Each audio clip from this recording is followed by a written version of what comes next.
So today's date is May 25th, 2015. We are at Dartmouth College. All right, can you please state your name and your year for us? My name's Emily Leede. I'm a 15. Okay, where are you from? I'm from Fredericksburg, Texas. And where is your family from? So my mom is kind of an American mutt. She grew up in Galveston. That's where she lived all her life, but her grandma's was all over.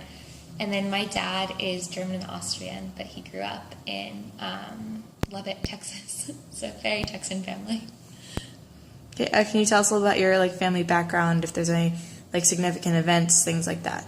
I actually don't know that much about my family background, but I know that my grandfather getting into Dartmouth was actually a huge thing for my family because he came from a lower socioeconomic class, and he was living in Queens way back when. He's 49.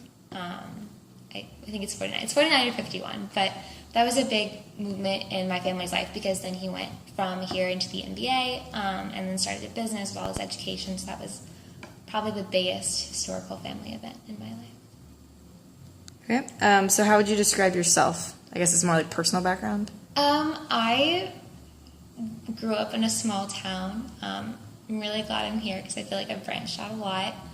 I am a student at Dartmouth, pre-med, very typical psych major, hoping to live in New York next year.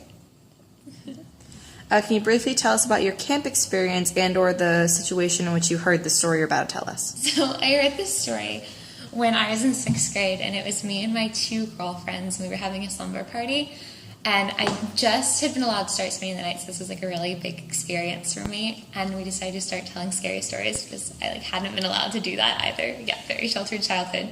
And we were all laying in bed, and this one girl starts telling us all these really horrifying ghost stories that kind of still bother me, actually, that her family had experienced, and then one she'd heard from her friends, and so that's the context that I heard this story in. It still scares me. And so what was the setting you heard the story in? What was the setup, fire, lights out, that kind of thing? We were all laying on this kind of fortress pillowy mat, slumber party type thing, in her upstairs room. Her house was kind of old, and so it was kind of creaky, and it was completely pitch dark. We were all just sitting in kind of heads in a circle type thing. What is the ideal setting for the telling of the story? Definitely somewhere dark. I'd say somewhere slightly somber. I'd let a few other people tell a story. It's really applicable to people who babysit, so always a good target to go for. Do you know where the story originated? Do you know if it's fictional, urban legend, that kind of thing? Okay, so I'm spoiling the story right now, but I'm really afraid of clowns, so I feel it could be real because we always hear these stories about clown murders, but it was a he said, she said type thing where she'd heard this from her friend and it was real. It really could be real, but I don't know if it is. I hope it's not. But so has the story been passed down in between friends, or did your friend just kind of make this up on the spot? So she definitely heard it from somebody else. She told it way too well to be making it up on the spot, and I've told it multiple times, and I know other people. It's one of those where it just kind of spreads. I think it's actually a very popular story because I've told it before and other people have recognized it. So not really good. So it starts out with this girl who's going to babysit a family who she's never met before. Not never met, but never babysat before. They live in this country house. It's really nice, but really, really far away. So the parents are going out to a play or a dinner date. They're okay, the kids are in bed, just feel free to watch TV. If you need anything, our emergency numbers are on the kitchen counter. So she's okay, cool.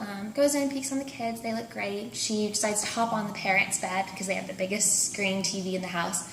Turns on the news. She notices in the corner this really, really creepy clown statue. The more she's sitting in the room, the creepier it gets and the more unnerved she starts to feel.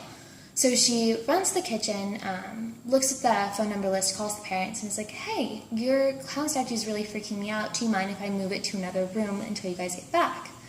The parents immediately say, we don't have a clown statue. Go find the kids. Get out of the house right now. So she runs to the kids. They're gone. Runs to the room where the parents were. The clown statue is gone. And that's the end of the story. The kids were never found again.